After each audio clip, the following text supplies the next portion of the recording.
Bienvenidos a Ecos de la Historia, un podcast de historia y geopolítica, de la mano de nuestro historiador Andreu Alegre. Puedes conocerle mejor en nuestros canales de Instagram de Ecos de la Historia, Historiador en Dinamarca y Copenhague que ver. Y recuerda Bienvenidos a un nuevo capítulo de Efemérides de la Historia. Como ya sabéis, cada mes subiremos un podcast detallando las principales efemérides relativas a ese mes y haremos un pequeño repaso histórico a los acontecimientos más relevantes. Creemos que es una manera amena y divertida de hacer un primer acercamiento a diferentes hechos del pasado. Además, como en cada podcast trataremos 4, 5 o 6 efemérides principales, vosotros tenéis la oportunidad de decirnos cuáles son más de vuestro interés para desarrollarlas más en profundidad en podcasts posteriores. Y dicho esto, empezamos. Y empezamos con una efeméride que he querido titular Polonia merece a un Juan. ¿Y por qué decimos esto? Pues básicamente el pasado 2 de abril, la Iglesia Católica conmemoró un año más el fallecimiento de Juan Pablo II, el conocido como Papa Pellegrino, que se convirtió en uno de los líderes más influyentes del siglo XX y que fue declarado santo súbito el día de su muerte y funeral. El pontificado de Juan Pablo II es el tercero más largo en los más de 2000 años de historia de la Iglesia Católica, pues permaneció en la Cátedra de San Pedro durante 26 años y casi 5 meses. Concretamente, Juan Pablo II falleció un 2 de abril del año 2004 a las 21:37 horas, hora de Roma, obviamente, de un choque séptico fruto de una infección detectada en las vías urinarias unos días atrás. A su funeral asistieron más de 75 jefes de Estado, incluyendo presidentes, príncipes y reyes de todo el mundo. La población de Roma se duplicó durante ese evento, y los asistentes esperaron más de 24 horas para poder verlo en cuerpo presente. Su pontificado se caracterizó por su prolífica labor de visitas a casi todos los rincones del mundo.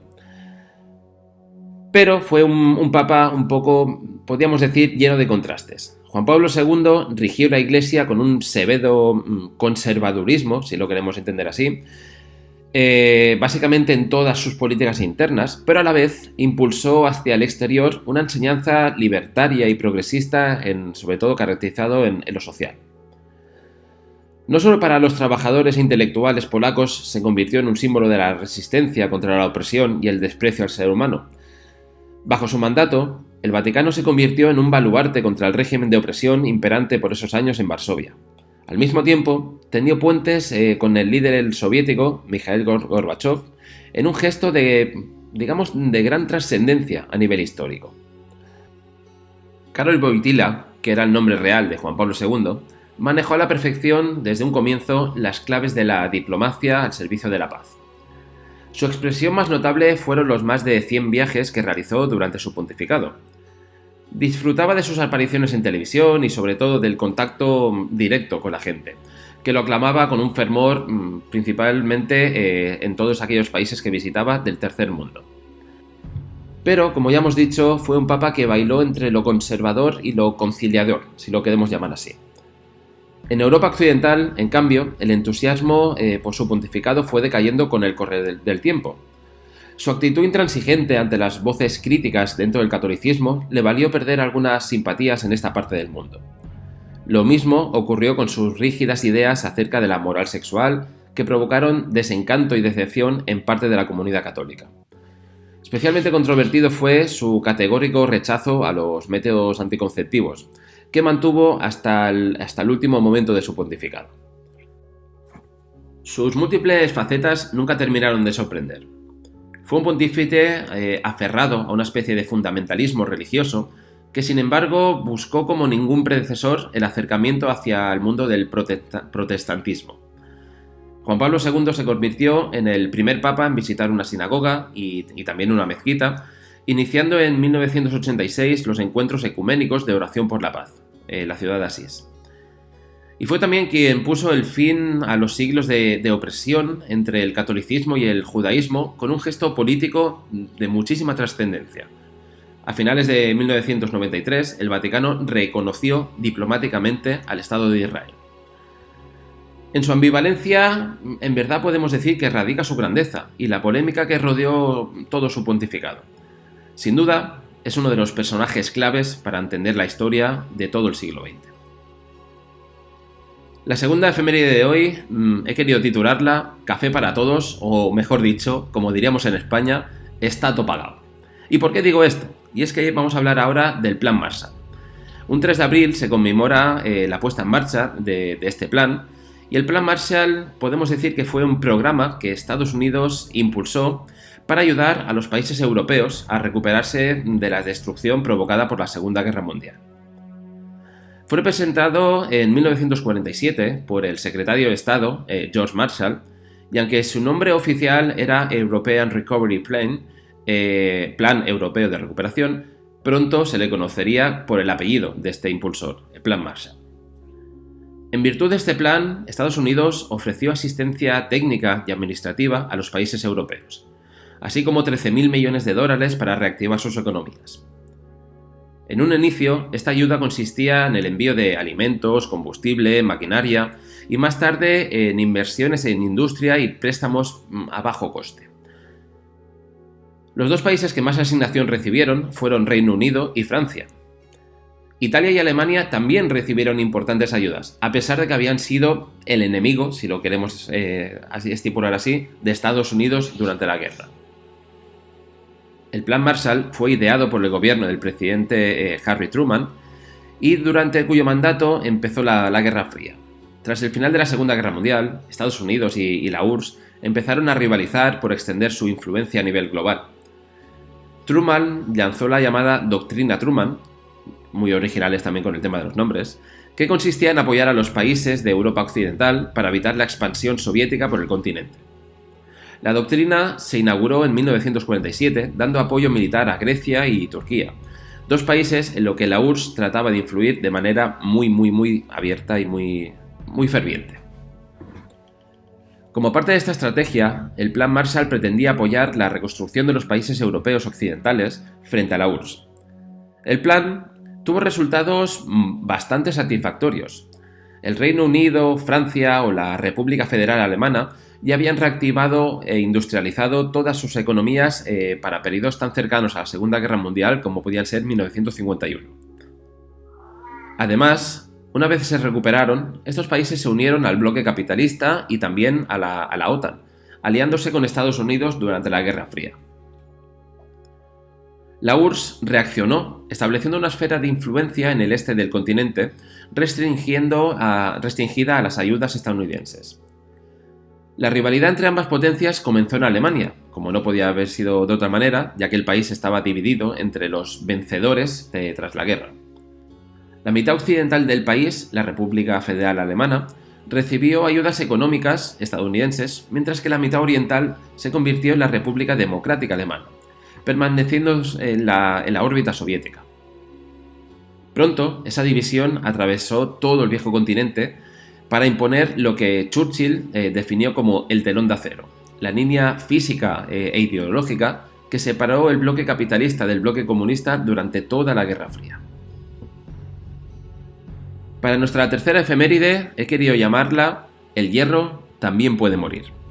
Y es que un 8 de abril de 2013 moría otro de los personajes más relevantes también del siglo XX, en este caso una mujer, una inglesa, que era Margaret Thatcher. La llamada Dama de Hierro, de ahí el título de la efeméride, fue la única mujer que ha llegado al puesto de primera ministra en el Reino Unido. Estuvo en el poder entre 1979 y 1990. Unos años en los que cambió por completo la política y la economía británica, lanzando al país de los piratas a un periodo de expansión desconocido desde la Segunda Guerra Mundial, y ampliando su presencia en el área internacional, recuperando un lugar que quizás había perdido durante las décadas de los 60 y 70. Que nadie se me enfade por llamar a Inglaterra el país de los piratas, pero ya sabéis que en este podcast somos amigos de contar la verdad. Nacida el 13 de octubre de 1925 en Graham, en el norte de Inglaterra, la política Tory procedía de una familia de modestos recursos. Sin embargo, esos orígenes no le impidieron acudir a la Universidad de Oxford en 1943, ni comenzar su exitosa carrera dentro del Partido Conservador. Algo, digamos que no demasiado habitual para una mujer en la década de los años 50. El 4 de mayo de 1979, Thatcher se convirtió en la primera ministra del Reino Unido, en un momento en el que el país parecía paralizado por las huelgas y las crisis económicas. Su llegada al poder supuso una completa transformación del Reino Unido al apoyar la privatización de industrias estatales y el transporte público. También hizo una reforma muy importante de los sindicatos, a los que despojó de su poder de presión y paralización de la economía. Redujo los impuestos y el gasto público y flexibilizó muchísimo el mercado laboral. Precisamente su enfrentamiento con los mineros, Thatcher demostró el carácter y estableció las que serían algunas de sus principales características al frente del gobierno. Compromiso con sus principios, firmeza ante el chantaje y determinación para mantener las medidas que ella creía que eran acertadas. La primera ministra ganó el pulso a los sindicatos del mismo modo que lo haría posteriormente con los terroristas del IRA, que se pusieron en huelga de hambre, y un poquito posterior también con el gobierno de Argentina a raíz de la Guerra de las Malvinas. A lo largo de la década de los 80, Thatcher se convirtió en la figura europea de la llamada Revolución Conservadora, que puso en marcha a este lado del Atlántico y de forma paralela a como lo hacía Ronald Reagan en Estados Unidos. De hecho, su estancia en el gobierno británico prácticamente coincidió con la estancia en la Casa Blanca del presidente republicano, entre 1980 y 1988. El 2 de abril de 1982 estalló la guerra entre Argentina y Reino Unido por la soberanía de las Islas Malvinas, dejando un saldo de 649 argentinos muertos y 255 británicos. Esta guerra obviamente es uno de los hechos más remarcables durante la presidencia de Thatcher en Reino Unido, pero por ser un tema complejo y bastante interesante, vamos a no dar demasiados más detalles. Si queréis un podcast que hable casi exclusivamente sobre este conflicto, dejadlo en los comentarios. Y para nuestra siguiente efeméride, y creo que este sí que es un título bastante bien traído, he querido llamarlo El medio hombre que era invencible. Esta es la típica historia que, si sus protagonistas hubieran sido anglosajones, franceses o de una nacionalidad por el estilo, tendríamos 36 películas dedicadas solo a ella, otros tantos libros y un montón de filmografía. En 1738 compareció en el Parlamento británico un capitán de navío llamado Robert Jenkins, que relataba algo que le había ocurrido 7 años antes, en 1731. El relato decía que, mientras navegaba por el Caribe, su barco fue abordado por un guardacostas español, quien, al comprobar que su carga era mayor que lo que declaraba, le requisó las mercancías acusándolo de contrabando. Pero no solo eso. Además, el capitán del guardacostas le cortó una oreja, como escarmiento por la mentira que había comentado, al tiempo que le decía: «Ve y dile a tu rey que lo mismo le haré a él si a lo mismo se atreve a hacer». Y ya veremos que esta frase llegó a tener mucha trascendencia en la historia. Jenkins enseñó incluso la propia oreja cortada que tenía guardada dentro de un tarro de cristal. Entre la opinión pública británica hubo un estallido de indignación, hasta el punto de que unos meses después, el 23 de octubre de 1739, el rey Jorge II declaró la guerra a la monarquía hispánica, regida entonces por Felipe V. Antes incluso de la declaración de hostilidades, había partido de Londres una flota de guerra.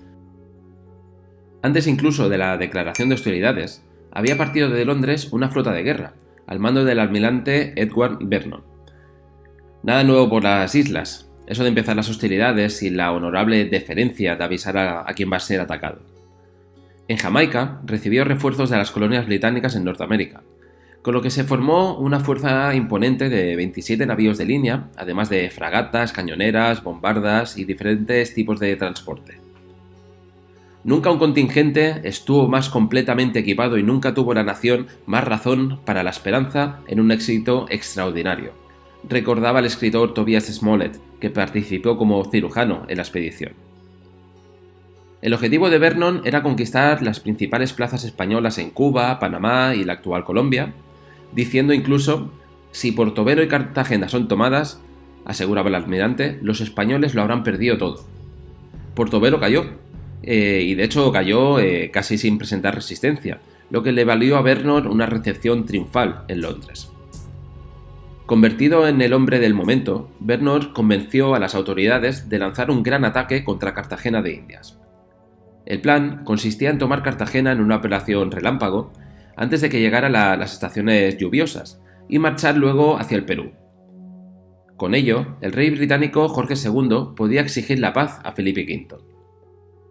De vuelta a Jamaica, Vernon se puso al frente de una escuadra de impresionantes dimensiones. En total contaba con más de 200 navíos, 130 de ellos de transporte y 74 de guerra.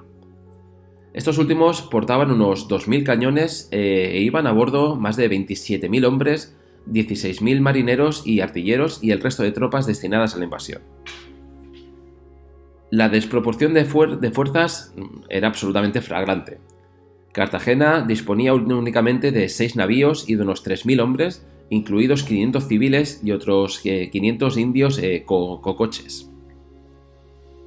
La defensa estaba dirigida por el virrey, Sebastián de Eslava, y el comandante Blas de Lezo. Dos militares curtidos y eficientes, pero de personalidades bastante opuestas, y que desde el primer momento se enemistaron y pugnaron por el mando. El 13 de marzo de 1741 aparecieron en el horizonte los primeros barcos británicos. El objetivo de Vernon era penetrar en la bahía de Cartagena y poner sitio a la ciudad hasta que ésta se rindiera o poder conquistarla. La bahía de Cartagena de Indias tenía dos accesos principales, el de Boca Grande, cerrado con cadenas por los españoles, y el de Boca Chica, guardado por dos poderosos fuertes, los de San José y San Luis. La armada de Vernon se dirigió a este segundo paso, pero el buque que iba en cabeza, el Shrewsbury, fue cañoneado desde los fuertes y desde 4 navíos españoles, y quedó inmovilizado, bloqueando el acceso al resto de naves inglesas. Blas de Lezo era un veterano marino originario de Pasajes, de un pueblo pequeñito de Guipúzcoa, y que contaba con la característica, si lo queremos llamar así, de que era tuerto, cojo, manco, a causa de diferentes heridas de guerra, que acumulaba una larga experiencia en la Armada Española antes de ser destinado en el 39 a Cartagena de Indias, donde rechazó los 2 ataques del almirante Vernon que precedieron a la ofensiva de 1741. La resistencia española se concentró en el fuerte de San Luis, a donde se trasladó el virrey Eslava y Blas de Lezo. Durante la refriega de los 13 navíos británicos que entraron en Boca Chica, 11 fueron destruidos por los cañones de San Luis. Tras fieros combates, Eslava y Lezo y los soldados supervivientes escaparon de noche a Cartagena, a bordo de unas lanchas. De este modo, 3 semanas después de su llegada a Cartagena, Vernon logró su objetivo de entrar en la bahía e inició el asedio de la ciudad. Lezo hizo hundir los navíos de su propia flota para cegar la entrada a Cartagena, aunque uno de ellos, el Galicia, fue capturado. Los británicos tomaron el castillo de Santa Cruz y desde allí empezaron a disparar contra la ciudad, al tiempo que desembarcaban más de 9.000 atacantes ingleses. En pocos días, las defensas exteriores hispanas quedaron totalmente destruidas. Tan segura le parecía la victoria a Vernon que envió una misiva al rey Jorge II en la que afirmaba que para cuando recibiera la carta ya habría tomado la plaza, lo que desató el delirio absoluto en Londres. Pero los españoles conservaban todavía el castillo de San Felipe, la principal fortaleza de Cartagena, y estaban dispuestos a resistir hasta sus últimas consecuencias. Vernon ordenó cercar San Felipe, y la madrugada del 20 de abril lanzó el asalto general. En la oscuridad, 3 columnas de 1.200 hombres cada una marcharon contra el castillo. Unos supuestos desertores españoles les habían confiado que el mal estado en que se encontraba la fortaleza y el desánimo que reinaba entre los defensores. «No hay ni la mitad de la dificultad que os parece», les dijeron, como para que más de 600 hombres, 400 no sean equipados con armas de fuego. Esto quería decir, o querían hacerles ver a los ingleses de que realmente estaban muy desmoralizados y que el asalto sería muy fácil. Siguiendo el consejo, los británicos marcharon al castillo con solo un fusil por cada 5 hombres y sin ningún tipo de explosivos, creyendo en que la conquista del fuerte sería absolutamente fácil. Pero, aquí es donde viene una de las claves de la batalla, habían caído en la trampa. Las escaleras que llevaban los soldados resultaron demasiado cortas, Y es que los soldados españoles por la noche habían agrandado los fosos para que éstas fueran totalmente inútiles. Viendo el caos, el brigadier Thomas Wertheimer, segundo al mando, envió otras 2 columnas, pero en su camino de subida se toparon con sus compatriotas que huían colina abajo, perseguidos por la guarnición de la fortaleza. El balance del funesto ataque fue realmente terrible para los británicos. Según el oficial Charles Knowledge, entre la mañana del jueves y la noche del viernes, las fuerzas británicas habían menguado de 6.500 personas a solo 3.000, y 1.200 de aquellos americanos no estaban aptos para el servicio. Los oficiales británicos pedían a Vernon casi de manera desesperada que ordenase una retirada, pero este se negaba en rotundo. Había prometido una fácil victoria y una rápida victoria a Jorge II, y no quería volver con las manos vacías. Sin embargo, el descontento se adueñaba cada vez más de las tropas británicas, y diezmadas por los españoles y por la fiebre amarilla, e incluso el vómito negro de las estaciones de las lluvias, los desertores se multiplicaban. La vista del campo de batalla desde los navíos era absolutamente desoladora. Como recogió Smollett, las tropas contemplaron los cuerpos desnudos de sus compañeros soldados y camaradas flotando boca arriba y boca abajo en el puerto, proveyendo de presas a los carroñeros cuervos y a los tiburones, que los hacían pedazos sin interrupción y contribuían con su hedor a la mortalidad que prevalecía. Cuando Vernon ordenó un nuevo ataque, estalló un motín, que saldó con 50 fusilamientos. En su ataque a Cartagena, la flota del almirante Vernon debió franquear varias barreras. 2 fuertes en Boca Chica, otros 2 castillos en la entrada de la bahía interior de Cartagena y por último el castillo de San Felipe, que daba abrigo a la ciudad amurallada. Contra este último se estrellaron las tropas británicas. Finalmente, el almirante dio su brazo a torcer y un 8 de mayo los navíos británicos empezaron a abandonar la bahía de Cartagena. Fue uno de los reveses más serios de la historia de la Marina británica. Se calculó que hubo unas 10.000 bajas en el bando británico por solo unos 600 defensores españoles. Uno de los españoles que cayó fue el propio Lezo, que murió poco después de liberar Cartagena a causa de una infección. Eslava volvió a España 8 años después. Y en cuanto a Vernon, pese a su larga hoja de servicios en la Marina, la polémica por el fracaso de aquella armada invencible, entre comillas, británica, lo acompañaría hasta que en 1745, viéndose postergado por el gobierno, dimitió de su cargo de almirante naval. De este episodio son famosas las monedas que se llegaron a hacer, y es que cuando Vernon mandó la misiva para decir que la batalla estaba casi ganada, el gobierno británico, Jorge II, mandó emitir monedas para celebrar la victoria.